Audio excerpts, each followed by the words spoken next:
Kalian kebayang nggak sih kalau ada mobil kodok tapi ditaro sama mesin mobil zaman sekarang? Mungkin laptop yang kali ini kita akan bahas itu mewakili imajinasi tersebut.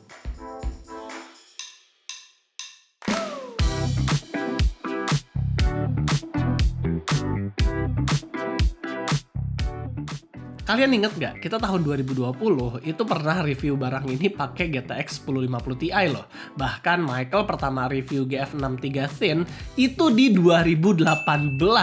Dan chassis tersebut dengan laptop yang kita mau bahas, ini desainnya mulai dari bagian luar, logo, port, sampai bagian dalamnya itu sama persis. Jadi bener-bener MSI menggunakan chassis dari 4 tahun lalu buat jadi laptop baru mereka.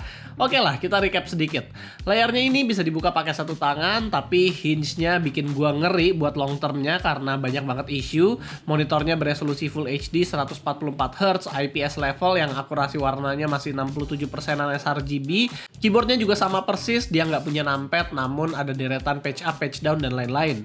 Touchpad-nya apalagi kerasa outdated banget, dimana ukurannya itu kecil dan bahannya itu nggak enak banget.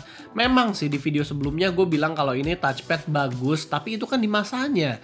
Itu di 2020 dan harganya juga 10 jutaan, yang saingannya juga sama-sama nggak enak di kelasannya.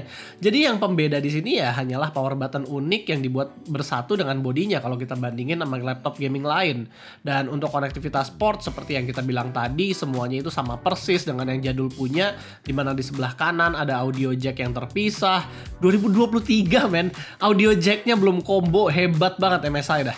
Lalu ada dua USB 3.1 Gen 1 Type A, lalu USB Type C untungnya udah support DisplayPort, LAN port, dan Kensington lock. Sementara di sebelah kiri ada charging port dan USB Type A satu lagi. Di bagian belakang ada HDMI yang serinya masih 1.4 alias 4K cuma bisa 30Hz dan Full HD juga nggak bisa sampai 240Hz. Buat connect ke monitor gue saranin pakai USB-C to DP-nya aja. Lalu, walaupun punya bodi yang jadul, namun MSI GF63 ini spesifikasinya udah di-refresh kekinian. Prosesornya memang masih menggunakan Core i5 generasi ke-12 yang low tier, namun ini sengaja karena MSI GF63 itu coolingnya tipis banget. Dan buat VGA-nya dia menggunakan di all new RTX 4050 yang baru. Buat kalian yang belum tahu, RTX 4050 ini menggunakan arsitektur terbaru, yaitu ada low flash dengan kode ADX107. VRAM-nya ada di 6GB atau setara dengan RTX 3060, ray tracing core-nya ada 20 yang berarti naik 4 core dari sebelumnya, dan tensor core juga naik cukup jauh. Kalau menurut website TGP RTX 4050 ini bisa berkisar antara 35 sampai 115 watt, sementara di unit yang kita punya itu hanya 45 watt aja. Jadi kemungkinan performa RTX 4050 yang kalian lihat bukanlah performa maksimal RTX 4050 yang sebenarnya. Lalu, laptop ini menggunakan RAM 16GB DDR4 3200 SODIMM yang bisa di-upgrade sampai 64GB dan SSD 512GB PCIe Gen 4 X4 yang speednya lebih seperti PCIe Gen 3 X4 yang kekencengan. Ciri khasnya SSD mereka lah seperti MSI Spatium series. Speednya nggak seperti PCIe Gen 4 yang lain dikarenakan ini dipakai buat menjaga suhunya. Karena masih menggunakan layout laptop di bawah tahun 2020, tentunya MSI GF63 nggak memberikan additional slot M.2. Sebagai gantinya mereka menyediakan bracket SATA apabila butuh di sebelah baterai. Overall melihat desain dan dalemannya ini gue jadi keinget sama laptop-laptop tahun 2019 ke bawah. Oke lah, cukup dengan desain dan spesifikasinya. Gimana dengan performa dari laptop ini? Di Cinebench R15 ternyata skor 12450H ini cukup jauh ya dibanding Core i5 12500H. Kalau 12500H itu udah ngalahin Ryzen 7 dan 9 5000 series, yang 12450H ini masih di bawah mereka berdua tapi skornya tipis-tipis lah. Sementara prosesor ini udah ngalahin Ryzen 5 6000 series, jadi kita bisa bilang ya dibanding pesaingnya udah oke lah performanya. Konsistensinya di sini kita lihat lumayan oke, di angka 1700-an dia bisa konstan, yang berarti fan-nya itu udah cukup buat menghandle CPU load. RTX 4050-nya juga punya skor yang lumayan, hanya dengan 45 watt dia bisa ngelewatin RTX 3050 Ti dengan TDP 85 watt dan selevel dengan RTX 2070. Walaupun dibanding dengan RTX 3060 ya GPU ini masih kalah jauh lah.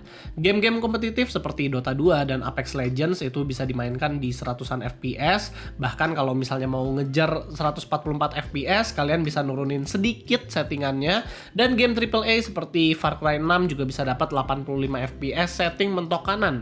Lalu gimana dengan DLSS 3.0-nya? Di sini kita mencoba 3 game yang support DLSS 3.0.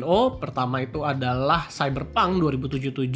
Kita cobain DLSS off tanpa ray tracing itu di 70 FPS, sementara DLSS on tanpa ray tracing itu dapatnya 100 FPS. Lumayan ya, 30 FPS bedanya. Oh iya, BTW sekarang juga frame rate-nya nggak beda jauh loh sama RTX off dengan ray tracing medium asal DLSS-nya itu tetap on. Game kedua adalah Jurassic World Evolution 2, hasilnya pun sama. Kalau di DLSS off dia dapat 70 FPS-an, sementara DLSS on itu bisa 100 FPS. Dan game yang terakhir itu adalah yang paling baru, yaitu Atomic Heart. Dia bisa bertambah 20 FPS dari 60 ke 80 FPS. Berarti DLSS 3.0 itu bisa memberi peningkatan sekitar 30-40% di RTX 4050. Adobe Premiere Pro render time-nya cukup lama ya, di 2 menit, sementara 12500H itu bisa 1 menit 18 detik aja, dan Blender juga bisa dibilang performanya standar lah. Walaupun hanya diademin sama 1 kipas dan 3 heat pipe aja, tapi suhu dari CPU dan GPU-nya ini lumayan adem loh. CPU-nya hanya mentok di 93 derajat, dan RTX 4050-nya juga cuma 72 derajat aja saat setengah jam main. Ditambah suhu surface-nya juga lumayan adem, walaupun panasnya itu kerasa di atas bagian backspace dan juga bagian atas laptop ini. MSI di sini main power limit, jadi memang dari awal mereka nggak memberikan power draw yang gede ke komponen agar menjaga suhunya tetap adem. Contohnya aja, di sini GPU power draw-nya cuma mentok di 50-52 watt, dan kelihatan kalau target powernya itu memang 45 watt aja. Dan MSI juga mentokin RPM fan-nya itu buat gantiin 2 fan yang seharusnya ada di laptop ini. Konsekuensinya ya, yang pertama suara fan-nya itu berisik banget, dan kedua performa gamingnya juga terasa kelimit. Ya jadi gitu deh, padahal laptopnya nggak tipis-tipis banget tapi performanya itu kelimit. Karena ini adalah laptop lama yang di-refresh, jadi kayaknya gue nggak perlu ngomong banyak ya di pengalaman. Di 2018 memang laptop ini tipis dan ringan sesuai namanya, yaitu GF63 Thin. Tapi di 2023 ada banyak banget laptop gaming lain yang juga dipertipis. Ada Tough Dash F15, ada Nitro 5 yang baru, dan Victus 15 juga udah bagus gitu. Jadi gue nggak ngerasa ini desainnya stand out lagi. Keyboardnya itu terasa nggak ada travel, jadi mau itu ngetik ataupun gaming itu kurang enak di sini.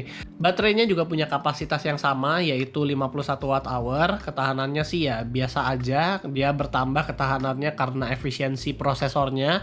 Gue lebih suka kalau bagian SATA sebelahnya ini diganti aja menjadi baterai biar kapasitasnya ini bisa lebih besar. Tapi ya produk budget kadang kita nggak bisa minta banyak kan. Yang paling nggak enak adalah touchpadnya, feel-nya itu jadul banget dan agak kasar. Gue saranin mending pakai mouse aja karena touchpadnya ini ya cuma menang di Windows Precision Driver aja. Lalu untuk isu yang terakhir, unit jadulnya MSI entry level sih selain memberikan kita kekhawatiran di hinge, tapi juga bahan surface-nya itu susah banget dibersihin, sampai-sampai editor kita aja mencak-mencak di FB sama unit review ini. Jadi saat gue melihat kalau GF63 ini di refresh lagi, gue cuma mikir ya satu hal. Kenapa MSI merefresh sebuah unit yang udah jadul banget, bahkan sampai-sampai logo MSI yang jadul itu aja masih ada. Padahal kan di luar sana banyak unit yang kayak MSI Cyborg 15 yang baru tuh, atau Katana 15 yang jauh lebih bagus chassisnya daripada yang ini. Kenapa nggak fokus aja ke yang baru? Jadi jawabannya mungkin MSI itu ingin membuat sebuah laptop RTX 4050 semurah mungkin yang ya banyak banget komprominya. Jadi cutting cost kanan kiri gitu. Karena kalau gue ngelihat laptop gaming 4050 lain, itu treatmentnya brand-brand lain itu udah pada gila-gila. Kayak layar 100% sRGB, terus IPS, terus 240Hz, keyboard juga udah RGB. Belum lagi kalau kayak TUF itu ada MUX switch-nya. Tapi mereka semua itu kemungkinan bakal ditaruh di harga 20 juta ke atas. Gue belum bisa spekulasi sih, laptop gaming lain itu bakal naruh RTX 4050-nya di berapa watt. Tapi berhubung katanya cost si 4000 series ini mahal banget, jadi kayaknya yang bisa ngepump performa RTX 4050 paling maksimal itu dijualnya mungkin bakal 20 sampai 25 juta. Memang RTX 4050 ini ya pas banget kalau misal kalian upgrade dari 1650 Ti atau 1050 Ti. Tapi gue sih menyarankan mending tunggu dulu unit yang lain masuk ke Indo, baru kita bisa lihat laptop mana yang treatment 4050-nya paling oke dan paling bisa ngasih value to performance. Tapi kalau kalian mau buru-buru beli ya nggak apa-apa juga. SKU review unit kita ini harganya ada di 15 juta dan kayaknya ini bakal jadi laptop gaming RTX 4050 termurah, sementara juga SKU Core i7-nya itu ada dijual di 17 sampai 18 jutaan. Apakah ini murah banget? Ya kita tunggu aja brand lain seperti Asus, HP, Lenovo dan Acer bakal taruh di harga berapa. Jadi kalau kalian suka dengan videonya, jangan lupa untuk kasih kita like, share dan subscribe. Dan di sini gua Rizky, always stay safe and stay healthy.